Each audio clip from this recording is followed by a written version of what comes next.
राजस्थान के एक छोटे से गांव बालागढ़ में एक बहुत बड़ा महल था। उस महल के राजा मर चुके थे। राजा का पोता आशीष, जो कि 7 साल का है, एक दिन खेलते खेलते पास ही के एक खंडहर में चला गया। वहाँ उसे झूले पर झूलती हुई एक बच्ची दिखाई देती है। वो उस बच्ची के साथ खेलने के लिए उसके पास चला गया। वह भी उसे देख ही रहा होता है कि ऊपर पेड़ से एक डाली टूटकर आशीष को लग जाती है और वह बेहोश होकर वहीं गिर जाता है। कुछ देर बाद आशीष के परिवार वाले ढूंढते ढूंढते वहां पहुंच जाते हैं और उसे वहां से लेकर चले जाते हैं। इस बात को आज पूरे 15 साल हो चुके हैं। आशीष पढ़ाई करने के लिए शहर रहने लगा था। आज वह छुट्टियों में अपने 2 दोस्तों फ्रूटी और संजू के साथ अपने गांव लौटा है। उसके दोस्त उसका गांव देखने के लिए आए हैं। वो तीनों महल में खड़े बातें कर रहे होते हैं और आशीष अपने दोस्तों को उस खंडहर के बारे में बताता है और उस लड़की के बारे में भी। यार, वो चेहरा मैं आज तक नहीं भूल सका। वो बहुत ही खूबसूरत लड़की थी। तुम लोग मेरे साथ कल उस खंडहर में चलना। हाँ यार, जरूर चलेंगे। हम तो यहाँ तुम्हारा गांव ही घूमने आए हैं। और वो हंसने लगते हैं। उनकी बातें घर का नौकर सुन रहा होता है और वो वहाँ आ जाता है। वह लड़की कोई बच्ची नहीं, पक्का कोई भूतनी होगी। मुझे यकीन है वो कोई डायन होगी। क्या बकवास कर रहे हो? कभी देखा है तुमने डायन या किसी भूत को? नहीं साहब, मैं सच बोल रहा हूँ। बहुत सालों पहले वह खंडहर नहीं एक महल था और उस महल में मरम्मत का काम करने के लिए लोहारों का एक परिवार आया था। तो आपके दादा ने उन्हें उसी महल में ही ठहरा दिया। उन लोहारों में एक औरत थी जो लोगों का भविष्य बताती थी। आपके दादाजी भी उस औरत से अपना भविष्य जानने के लिए गए। उसने आपके दादा के भविष्य में देखा वह खुद ही आपके दादाजी को जान से मार रही है।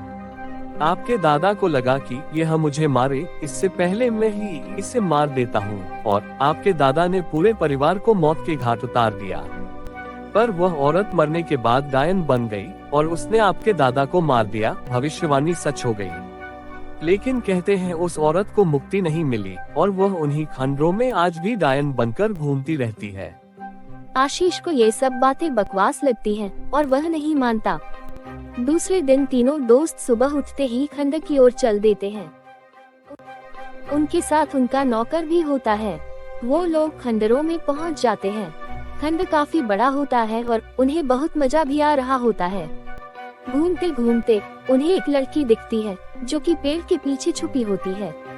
आशीष उसके पास जाता है। आशीष को उस लड़की की शक्ल और कपड़े वही बचपन में मिली छोटी लड़की की तरह लगते हैं। वह उस लड़की को याद करवाता है। वो उसे एक बार बचपन में मिला था। वो लड़की भी कहती है, हाँ मुझे याद है, तुम आए थे अपनी गेंद लेने के लिए और तुम्हारे सर पर डाली गिर गई और तुम बेहोश हो गए थे। अरे तुम्हें तो सब याद है, लेकिन तुम हो कौन और यहाँ कैसे रहती हो? तभी लड़की को लगता है कि पीछे कोई आ रहा है और वो माँ चिल्लाकर भाग जाती है। उनका नौकर उस लड़की के पीछे भागता है। भागते भागते वह नौकर और लड़की महल के काफी अंदर चले जाते हैं। तभी वह लड़की एकदम से गायब हो जाती है और नौकर भी अपना रास्ता भूल जाता है। वो बाहर का रास्ता ढूंढ रहा होता है कि एक भयानक डायन जैसी दिखने वाली एक औरत उसके सामने आकर खड़ी हो जाती है और नौकर उससे डरकर इधर उधर भागने लगता है, लेकिन वह भाग नहीं पाता और वह घबराकर रोने लगता है। वो डायन बहुत गुस्से में होती है। वह कहती है, तू मेरी लड़की के पीछे भागेगा, मेरी लड़की को परेशान करेगा। और वो डायन जोर से धक्का मारकर उसे उड़ा देती है और नीचे पत्थरों पर गिरा देती है। गिरते ही नौकर का सर पत्थर पर लगता है और वो वहीं मर जाता है। उधर वहाँ तीनों दोस्त भी इधर उधर घूम रहे होते हैं। तभी वह लड़की फिर से उनके पास आती है और इस बार आशीष की दोस्त फ्रूटी कहती है, ए लड़की, तू पागल है क्या? बार बार कहाँ भाग जाती है? और हमारा नौकर कहाँ है? वह तेरे पीछे गया था। वह लड़की डर के फिर भागती है। इस बार आशीष भी उसके पीछे भागता है। वह दोनों दोस्त वहीं रुककर इधर उधर घूमने लगते हैं। तभी फ्रूटी को वह डायन दिखती है। वह डायन इतनी भयानक होती है कि फ्रूटी जोर जोर से चिल्लाने लगती है और भागती है और भागती भागती वह पेड़ के पीछे छुप जाती है। लेकिन वो डायन पेड़ में से ही निकलकर उसका गला पकड़ लेती है और कहती है, तू मेरे बेटे को पागल बोलेगी? इतनी हिम्मत तेरे अंदर? और उसे वही मार देती है। और कुछ देर बाद आशीष का तीसरा दोस्त भी सीढ़ियों से गिरकर मर जाता है। उसे भी धक्का उस डायन ने ही दिया होता है। उधर आशीष उस लड़की को भागकर पकड़ लेता है। लड़की आशीष को बताती है ये सब उसकी माँ कर रही है। जब तुम्हारे दादा ने मेरे परिवार को खत्म किया था तब मैं जिंदा बच गई थी। मेरी माँ मेरी चिंता में मर गई, इसलिए माँ को मुक्ति नहीं मिली और बचपन से ही वह मेरा ध्यान रख रही है, इसलिए वह सबको मार देती है। तुम यहाँ से चले जाओ वरना मेरी माँ तुम्हें भी मार देगी। मैं अपनी माँ का ध्यान भटकाती हूँ, तुम यही छिपो। तभी वह डायन वहाँ आ जाती है और वह लड़की माँ से बातें करने लगती है। माँ कहती है चलो तुम्हारा भविष्य देखते हूँ। और वह भविष्य देखने लगती है। उसे दिखता है कि उसकी बेटी आशीष के साथ भाग रही है। इस बात से डायन को गुस्सा आ जाता है। मेरी बेटी को दूर करेगा मुझसे? कौन है ये? इसे अभी मार कर खत्म कर देते हूँ। नहीं माँ, ऐसा मत करो। और कितनी जाने लोगी, बस करो माँ। तभी वह डायन आशीष को पकड़ लेती है और उसे घसीटते हुए छत पर ले जाती है।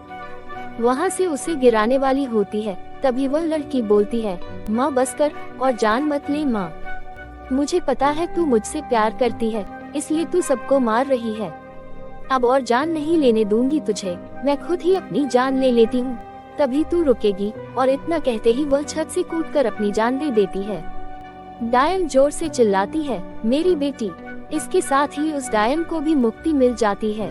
आशीष जिंदा बच जाता है, लेकिन उसके दोनों दोस्त मारे जाते हैं।